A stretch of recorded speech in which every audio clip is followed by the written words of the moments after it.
Big news out of the Supreme Court. The Chief Justice of the United States of America just issued a rare statement on President Trump's call to impeach the judge in his Alien Enemies Act case. I want to go straight to Paula Reed. Paula, wow, this is a very big deal. This is a huge deal. Here you have Chief Justice John Roberts appearing to push back on statements President Trump made earlier today, suggesting that a judge, James Boasberg, who of course temporarily blocked deportations by the Trump administration, or at least tried to, should be impeached. And here the Chief Justice writes, "For more than 2 centuries, it has been established that impeachment is not an appropriate response to disagreement concerning a judicial decision. The normal appellate review process exists for that purpose." Now, this is, of course, a very short statement, but it says so much. This is a very big update from the Supreme Court, and it is not something that happens very often. Chief Justice John Roberts has now made a very rare public statement directly answering President Trump's demand that federal Judge James Boasberg should be impeached because of the Alien Enemies Act deportation case. And there is no doubt, this is a serious message from the court. Boasberg had made a move to temporarily stop the administration's deportation operation, and Trump responded by criticizing him personally and asking for him to be removed. Roberts pushed back very clearly, writing, "For more than 2 centuries, it has been established that impeachment is not an appropriate response to disagreement concerning a judicial decision. The normal appellate review process exists for that purpose." It was only 2 sentences, but the meaning was very clear. Presidents can fight court decisions through the appeals process, but threatening judges just because they do not like their decisions crosses a serious constitutional boundary. Because earlier today, in a Truth Social post, President Trump sort of went on a tangent about how angry he was at this judge and saying this judge, like many of the crooked judges I am forced to appear before, should be impeached.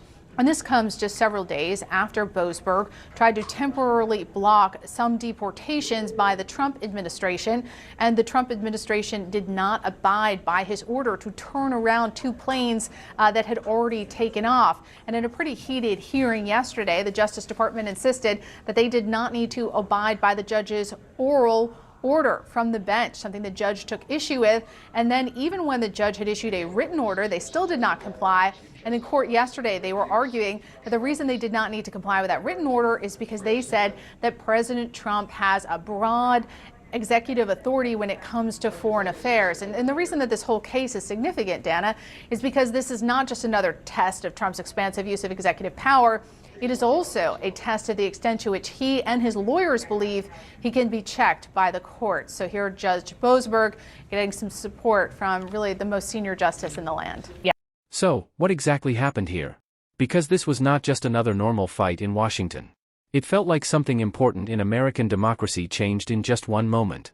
Not some faraway constitutional problem that experts might talk about many years later, but a huge moment happening live in front of the whole country.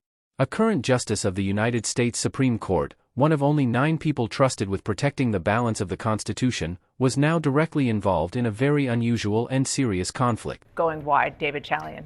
It's astonishing, and I don't want to diminish the importance of the specific case that but this Paul is about that. It is, obviously, but it's so much bigger than that, too. Yeah. This is, I just want to step back here, because there are so many people, I think, that said in the last couple days of, well, are we in a constitutional crisis or not? And are they really defying an order? Or let's parse whether it was a written order or a verbal order.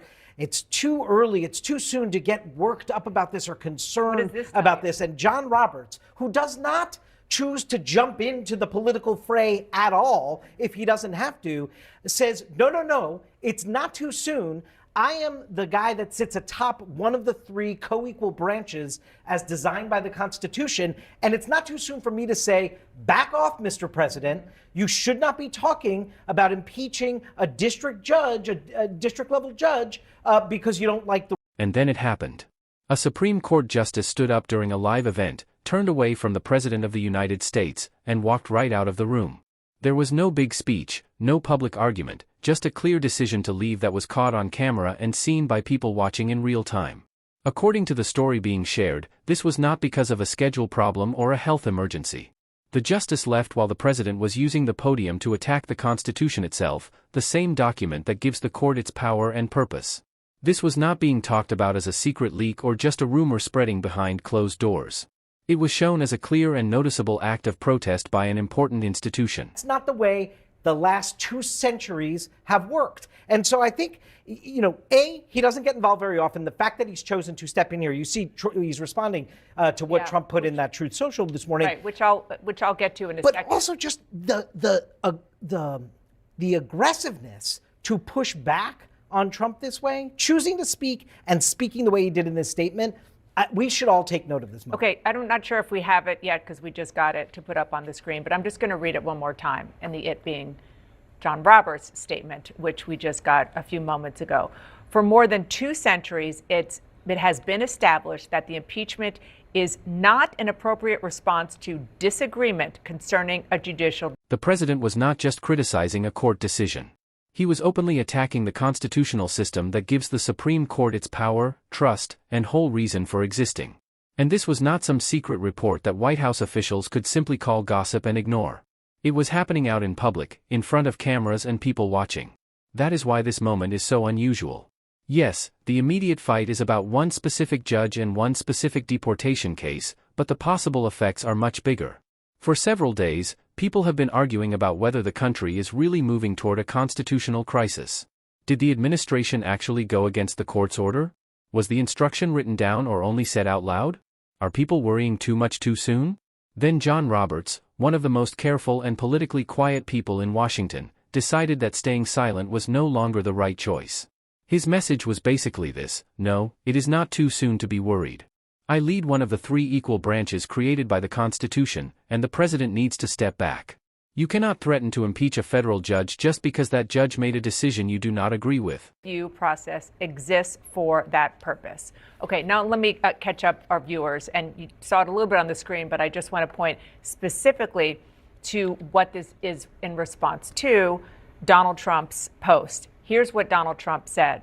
This radical left lunatic of a judge, a troublemaker and agitator who was sadly appointed by Barack Hussein Obama, was not elected president. He went on to say, I'm just doing what the voters wanted me to do. This judge, like many of the crooked judges I am forced to appear before, should be impeached. Now, before we continue our conversation, I just want to add another layer to this, which is, remember what Donald Trump said just on Friday, which was, I don't know, what, four days ago, when he was at the Justice Department about a different judge. What we are seeing right now is not just a normal disagreement between the White House and a federal judge. This is a direct fight over one of the most important ideas in the American constitutional system, which is whether the president must still follow the decisions made by courts. Chief Justice John Roberts has now stepped into this fight with a very rare public statement. Roberts reminded the country that for more than 200 years, impeachment has never been seen as the right answer just because someone disagrees with a judge's decision. The Constitution already has a solution when a president believes a judge made the wrong choice. That solution is called an appeal. You challenge the decision. You explain your reasons to a higher court. You ask the appeals judges to change the ruling. What you do not do is demand that a judge lose his job simply because his decision caused problems for your political plans. Roberts was responding to very strong words from Donald Trump. Trump called federal Judge James Boasberg a radical left lunatic, a troublemaker, and an agitator. He pointed out that Boasberg was chosen by Barack Obama and accused him of blocking what voters wanted. Trump then said Boasberg should be impeached and placed him with other judges the president had called crooked and unfair. Think about what message this creates. Trump was not saying that Boasberg took money illegally. He was not showing proof of corruption, crimes, or serious ethical problems. He wanted impeachment because Boasberg made a court decision that the administration did not agree with. That is not the purpose of impeachment. Impeachment is one of the strongest tools in the Constitution. It is meant for serious wrongdoing, not as a way for powerful people to complain when they lose a court case.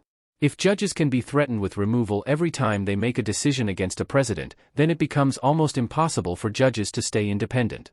Every judge in America hears that warning. If you rule against this administration, you could become the next person attacked. Your name could be spread across social media in a negative way. Millions of people could question your honesty. Your family could face unwanted attention. Your career could be threatened by politicians who care more about loyalty than legal arguments. That is not just normal criticism. It starts to look like pressure and intimidation. Presidents have always criticized judges. Democrats have done it. Republicans have done it. Court decisions can be questioned, debated, and criticized. Judges are not protected from public discussion, and their opinions are not special papers that people must accept without asking questions. But there is a major difference between saying a court decision is wrong and saying a judge should be removed because he made that decision. That is the line Roberts was protecting. The fight involving Boasberg started with the Trump administration using the Alien Enemies Act during deportation operations. Boasberg tried to temporarily stop some removals while courts looked into whether the administration's actions were legal. The situation became more serious after planes carrying deported people continued traveling toward their destinations even after the judge stepped in. The administration said the situation was legally complicated. Government lawyers questioned whether the judge's spoken instructions had the same power that critics said they had. They asked when the written order officially started, whether the planes were already beyond the court's practical control, and how much power the president has over immigration, foreign affairs, and national security. These are questions that an appeals court can review. But Boasberg was dealing with another important question. Can an administration act so quickly that a judge's order becomes useless before the court even gets a chance to enforce it? Because if the government can move fast, create situations that cannot be reversed, and then tell the court that it is too late to do anything, then the right to challenge government actions in court may exist only on paper and not in reality. That is why this fight is about much more than one deportation policy. The bigger question is whether the executive branch must stop when a federal court orders it to stop. Can a president simply decide that a judge does not have power and keep going until the Supreme Court says something different? Can government officials treat a spoken court instruction as optional while waiting for a written order? Can an administration move people outside the court's reach and then say nothing can be done because they are already gone? If the answer is yes, then courts become weaker whenever the executive branch moves faster than the legal system. Trump and his supporters have often supported a broader view of presidential power in areas like immigration, trade, national security, and foreign policy. American presidents have usually had a lot of freedom in these areas. Courts often avoid interfering with decisions involving intelligence, the military, diplomacy, or border security. But having freedom does not mean having unlimited power. The danger begins when a president argues that certain government actions cannot truly be reviewed by courts. Under that idea, the president does not just receive more freedom. The president becomes the final person deciding whether his own actions are legal. That would change the American system in a major way. The Constitution separates power because the founders did not believe any one branch should be trusted to control itself completely. Congress creates laws and manages government spending. The executive branch carries out those laws. The courts decide whether government actions break laws or violate the Constitution. No branch is supposed to have unlimited control over its own power. If a president can say that something involves national security and therefore cannot be reviewed by a court, then almost anything could eventually avoid legal checks. Immigration could become national security. Trade could become economic security. Protests could become public security. Communication could become cyber security. Public health could become emergency management. When the president controls both the action and the reason used to justify the action, constitutional limits can start disappearing very quickly. This is why Roberts' statement is important. The Chief Justice is not only defending James Boasberg as one person. He is defending the idea that judges must be able to make unpopular decisions without fearing political punishment. He is protecting the appeals process and reminding the White House that the executive branch cannot decide by itself which court decisions deserve respect. Roberts has spent much of his time as Chief Justice arguing that the Supreme Court should not be treated like another political organization. He believes judges are not just politicians wearing black robes and that decisions should be based on law instead of party loyalty. That argument has become harder after years of divided rulings and intense battles over Supreme Court appointments. But Roberts clearly believes the court's trust depends on keeping some separation between legal decisions and political power. Trump's attack on Boasberg put that separation under serious pressure. Now the Supreme Court is moving toward several cases that could decide how much power a president really has. There are fights over emergency tariffs and whether a president can change trade rules without strong approval from Congress. There are arguments about birthright citizenship and the meaning of the 14th Amendment. There are also cases involving deportations, wartime laws, military resources, and how much legal protection people must receive before being removed from the country. These cases may seem different, but they all come back to the same question. How much power can one president use before Congress or the court step in? This creates a very difficult situation for the conservative majority on the Supreme Court. 6 justices were appointed by Republican presidents. 3 of them, Neil Gorsuch, Brett Kavanaugh, and Amy Coney Barrett, were chosen by Trump himself. They may support many of Trump's goals, but they are also members of an institution with its own history, authority, and long-term responsibility. If they approve every major claim of presidential power, critics may say they are not independent judges but political supporters helping the president who created their majority. History may remember them as the justices who weakened the separation of powers. But if they rule against Trump, they may face strong anger from the MAGA movement. They could be called traitors, establishment figures, or members of the same so-called deep state that Trump says is fighting against him. This is the conflict now growing between Trump's demand for personal loyalty and the judiciary's need to remain independent. Those two ideas cannot stay together forever. The bigger concern is that America may not be going through one huge constitutional crisis that everyone can see. Instead, it may be facing something slower and harder to notice, something called constitutional decay. A president attacks a judge and the system continues. The administration delays following a court order and the system continues. A court decision is mocked and the system continues. Congress chooses not to step in and the system continues. But every one of these moments slowly changes what people see as normal. Actions that once would have caused anger from both political parties become just another news story. The next attack becomes easier to make. The next refusal to follow rules becomes less surprising. This is how the protections of a democracy can weaken, not always because of one huge event, but because of many smaller violations that slowly stop feeling unusual. Conservatives should also think seriously about the long-term effects because Trump will not be president forever. Any new powers created today can later be used by future presidents.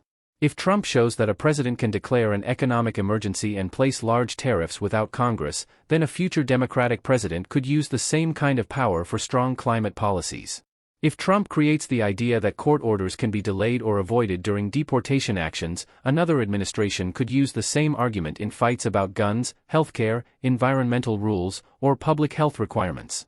Presidential power does not care which political party created it. The same power can be used in both directions.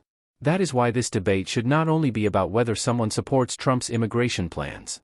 A person can support stronger borders, faster deportations, and more presidential action while still believing that the White House must follow federal courts during legal reviews. The American system was created to stop any one person from becoming a king. The system of checks and balances is designed to slow government down. It can create frustration. It can stop elected leaders from quickly doing everything their supporters want. But that is not a mistake in the system. That is the reason the system exists.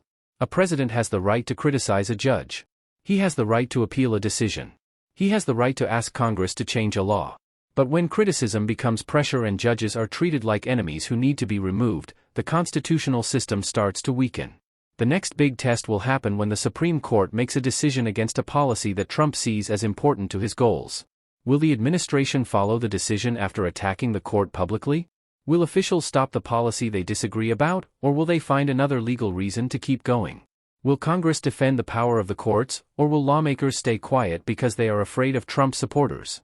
The courts cannot protect the constitutional system by themselves. Congress has a responsibility. The public has a responsibility. The Supreme Court has a responsibility. And the administration has the biggest immediate responsibility of all, deciding whether court orders still matter even when the president strongly dislikes the outcome. History will not remember this only as a fight about one judge or one deportation program. It will ask whether the United States still believed in a government based on law when following the rules became politically difficult. That part of history is being written right now. The ending has not been decided yet. It could describe a system that faced pressure, protected its limits, and survived. Or it could describe the moment when loyalty to one leader became stronger than loyalty to the Constitution.